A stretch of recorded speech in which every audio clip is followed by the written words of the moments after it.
considère que la santé au travail est une question politique, et quand on défend cette idée, c'est justement pour montrer que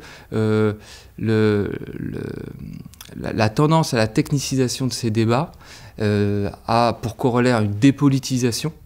alors qu'en fait, derrière des aspects qui de prime abord peuvent apparaître seulement techniques, il y a des visions du monde qui s'affrontent, des antagonistes de classe et des choix qui doivent être faits. Pour les organisations syndicales, tout l'enjeu, c'est de ne pas se laisser enfermer dans ce discours-là, parce que dans le même temps, il contribue à délégitimer toutes les prises de position, toutes les revendications qui ne seraient pas suffisamment étayées scientifiquement. Ça les amène à sortir du jeu, en quelque sorte, et à s'en remettre à un avis d'experts labellisés, avec le risque justement qu'à ce jeu-là, le débat se déplace vers une arène scientifique, avec justement des directions d'entreprise qui ont des moyens, notamment financiers, beaucoup plus importants pour s'entourer d'experts et promouvoir davantage et mieux leurs intérêts. Le principal défi pour les organisations syndicales aujourd'hui, c'est de réussir à désindividualiser, c'est-à-dire à lutter donc contre tout ce qui est mis en place pour individualiser la perception du risque professionnel. Et de ce point de vue-là, il y a déjà un gros travail qui est mené, mais il y a encore du chemin à parcourir, parce que les salariés eux-mêmes ont énormément de mal à s'avouer à eux-mêmes qu'ils sont en difficulté, le cachent, le vivent souvent sous le mode de la culpabilité. Donc ça nécessite tout un accompagnement des militants de terrain. Et puis aussi de se constituer une certaine expertise pour réussir à comprendre des nouvelles formes d'organisation du travail qui sont de plus en plus complexes et qui, par des voies parfois un peu tortueuses, sont au fond la cause profonde des problèmes que rencontrent les salariés, même si c'est atomisé, chacun dans son coin, etc. La deuxième difficulté qui se pose pour les organisations syndicales aujourd'hui, c'est tout ce qui est mis en place pour déconflictualiser ou rendre consensuel cet objet. Et donc là, pour reconflictualiser, c'est ce qu'on a essayé de mettre en avant, c'est extrêmement difficile parce qu'il faut être toujours sur ses gardes par rapport à toute une rhétorique très lénifiante, par rapport à toute une novlangue managériale en fait qui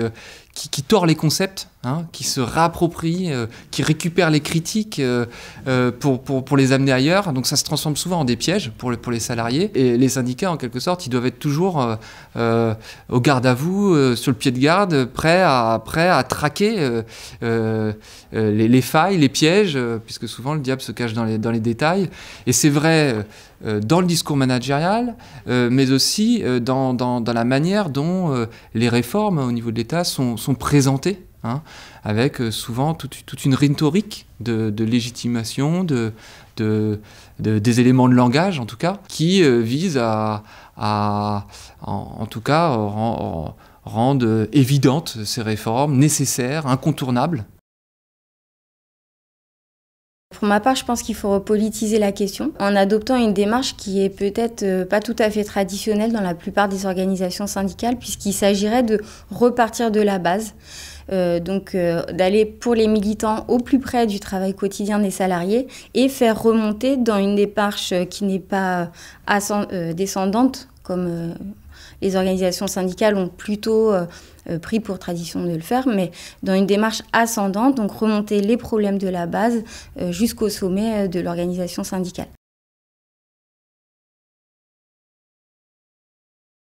La santé au travail, c'est un enjeu qui est au cœur des rapports sociaux de production capitaliste parce qu'il révèle les divergences structurelles d'intérêts qui existent entre les salariés et leurs employeurs. Et ça se voit très fortement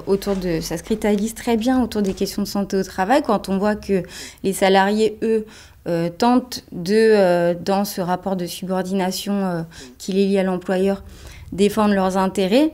La réponse qui est apportée par les directions d'entreprise est souvent de contourner cette demande pour surtout qu'on ne vienne pas mettre en question les formes d'organisation du travail qui sont déployées